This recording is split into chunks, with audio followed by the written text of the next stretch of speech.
नमस्कार दोस्तों, कैसे हैं आप सभी। I hope you all are fit and fine. आज हम हमारी क्लास 10 की हिंदी की पुस्तक का पहला पाठ करने जा रहे हैं, जो तुलसीदास जी द्वारा लिखित दोहावली के रूप में है। तो चलिए हम अपना पाठ स्टार्ट करते हैं। श्री गुरु चरण सरोज रज निजमन मुकुर सुधार, बरनउँ रघुबर बिमल जसु जो दायक फल चार। इस दोहे में तुलसीदास जी ने श्री राम जी की महिमा का वर्णन किया है। आपको बताऊं कि ये दोहा हमारी हनुमान चालीसा का प्रथम दोहा भी है। इसमें तुलसीदास जी कहते हैं कि श्री गुरु चरण सरोज रज, यानी कि वह अपने परमात्मा के, अपने राम के चरणों को फूलों के समान बताकर उनकी महिमा का गुणगान गा रहे हैं कि उन्हीं की कृपा से हमें जो फल चार है, यानी कि धर्म कर्म अर्थ, उसकी मोक्ष, उसकी प्राप्ति हो सकती है। अगला है राम नाम मणि दीप धरूं जिह धेरी द्वार, तुलसी बीहर बाहरू जो चाहस उजियार। इस दोहे में कबीर जी कहते हैं कि मैं राम नाम मणियों से बनी हुई दीप को अपने हृदय में धारण करता हूँ, जो मेरे हृदय के भीतर और बाहर दोनों ओर उजियारा कर देगा, यानी कि मुझ में ज्ञान का उद्भव होगा। जड़ चेतन गुण दोष भय बिसव कीन्ह करतार, संत हंस गुण गहिं पाए परिहर बारी विकार। इस दोहे में कबीर जी ने संतों की महिमा का वर्णन किया है।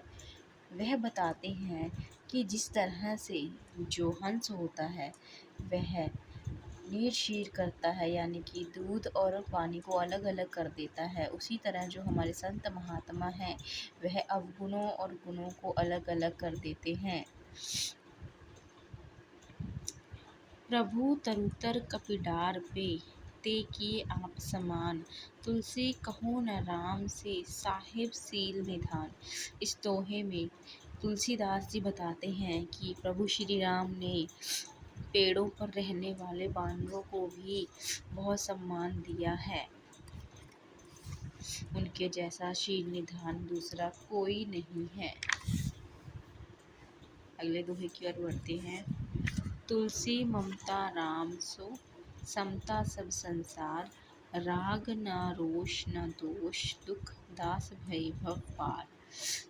इस दोहे में तुलसीदास जी कहते हैं कि श्री राम जी सबसे स्नेह करते हैं, सबको बराबर समझते हैं और किसी से किसी तरह का कोई दोष विकार ना रखते हुए सबको भवसागर को पार करने की इसमें से उन्होंने प्रार्थना की है। गिरिजा संत समागम सम न लाभ कछुआन, बिन हरि कृपा न होए सो गवहि वेद पुराण। इस दोहे में कबीर जी कहते हैं कि जो संत समागम है वो भी प्रभु की कृपा से ही हमें मिलता है। उनकी कृपा के बिना जो वेद पुराण है वो सब व्यर्थ हैं। पर सुख संपत्ति देख सुनी जरिहें जे जड़ बिन आग, तुलसी तिनके भागते चले भलाई भाग।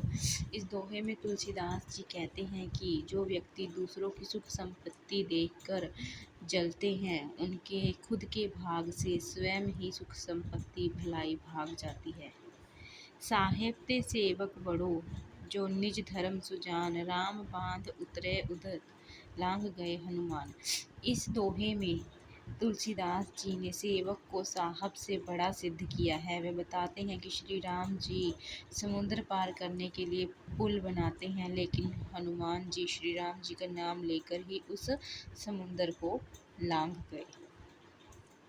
सचिव वैद गुरु तीन जो प्रिय बोले बहु आस, राज धर्म तन तीन कर होई बेकही नास। इस दोहे में हाँ में हाँ मिलाने वाले मंत्रियों, वैदों और गुरुओं की बात कही गई है कि अगर आपके वैद मंत्री और गुरु आपके भय से अथवा किसी लालच में आपकी हाँ में ज्यों का त्यों आपकी हाँ मिलाते हैं, तब आपके राज का, उस धर्म का, उस तन का नाश होना निश्चित है। जैसे कि रावण का हुआ था, जैसे उसके मंत्री उसके भय से उसकी हाँ में हाँ मिलाते थे, तो उसका जल्दी ही नाश हो गया। बिन विश्वास भक्ति नहीं, तेहि बिन द्रवहि न राम। राम कृपा बिन से नेहु, जीवन लय विश्राम। अंतिम दोहे में तुलसीदास जी कहते हैं कि बिना विश्वास के भक्ति नहीं हो सकती, अर्थात भगवान आपकी कठिन से कठिन परीक्षा लेते हैं, उस समय आपको उन पर विश्वास रखना होगा। बिना विश्वास के भगवान भी आपकी कोई सहायता नहीं कर सकते। आप सपने में भी उनकी जो कृपा है वो प्राप्त नहीं कर सकते। इसलिए अगर आपको इस भवसागर से पार करना है तो आपको भगवान पर भरोसा करना होगा। तो ये थी आपकी दोहावली की प्रसंग व्याख्या। मुझे उम्मीद है कि आपको इसकी व्याख्या समझ आई होगी।